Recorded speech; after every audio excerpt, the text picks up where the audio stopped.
All right, my beautiful mother. I'm going to tell you why I'm doing this first. When Dad and I used to go swimming, he always said to me, he'd go, Andrew, we need to take your mom's stories and get them down somehow. We should write a book. We should do something because she's got a lot of good stories that people need to hear. And really, no. So, and you've told a lot of stories about the war, but it sure takes a long time to get a book. So while you were talking to my kids the other day, I said, would you guys find it interesting if my mom occasionally told stories about the war and I posted them online? And they said, yes, we'd go and listen. All right. So that's the preface. We're 43 seconds in, and I want to tell everybody this, that you were a young girl during the war. How old were you when the war started? Which war? 4 years old. 4 years. What year was this? 1939. 1939, and if you can't tell, she's English. So how about this time we'll tell about the earliest memory you have from the war. How does that sound? Which war? World War II. Well, one thing I do know when I was 4 was a biplane was coming over, and I was playing on the street, and so I had never seen a biplane, so I figured it was a German. Okay. And I hung on to this little tree that I could get my hands round at 4 and screamed for my mother. And everybody came out their houses because I wasn't too near my house.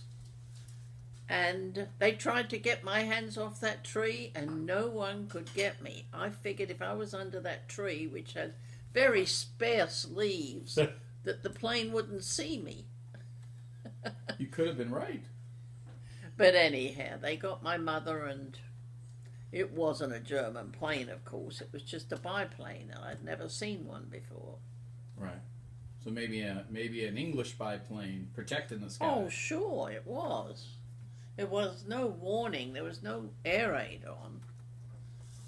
But, So, because we were always told that if they used to try and swoop down in areas where there wasn't much planes, they used to swoop down and machine gun people walking along a street. So we were always taught in school to lay down next to the gutter if there was one and put our hands behind our necks to, I guess, shield the neck. so the gutter in the streets. Yeah. So that's what we were told to do. Okay. Did you ever, how many actual German planes did you see? Do you remember seeing an actual German plane? Well, the Battle of Britain, they were swooping everywhere.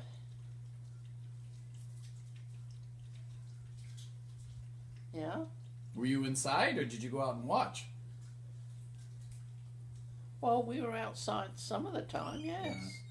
So They, for many days. the soldiers camped behind us that had the heavy guns only ever shot one plane down in the whole war. Wow. But every plane had to cross us to get into central London. Okay. So you were like the last line of defense, or at least that soldier camp was.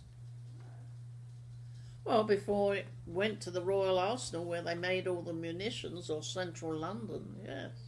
Okay. So when the war started, how did your life change? You were young, obviously. It was 4 we're talking about. Do you Right. remember? Well, I do know that we had to learn different things to look after ourselves. I did know that you didn't switch a light on unless you had heavy blackout curtains drawn. There were certain things that everybody had to learn. And they took all the water out of the lake in the park behind us and the swimming pools, so they didn't have anything coming Landmarks, over. huh? Yeah, it stopped them being able to identify where they were when they took all that water out. Right. Huh. But before, all I know is our diet was very bad. There wasn't much of anything around during the war. Okay. So it was different food, not as much food. Oh, no. We had 3. My mother, my sister, and I had 2 eggs a week for all of us. Wow. 2 eggs. And 1 week we had 4 ounces of margarine and 2 ounces of butter. And our margarine was white. And then the next week you only got 1 ounce of butter to 5 ounces of margarine. But this is for 3 people for a week. Were the stores open? Were the prices the same? Did they give food out? Did they do anything like that? No. You had so many coupons, and when they'd gone, you couldn't buy food.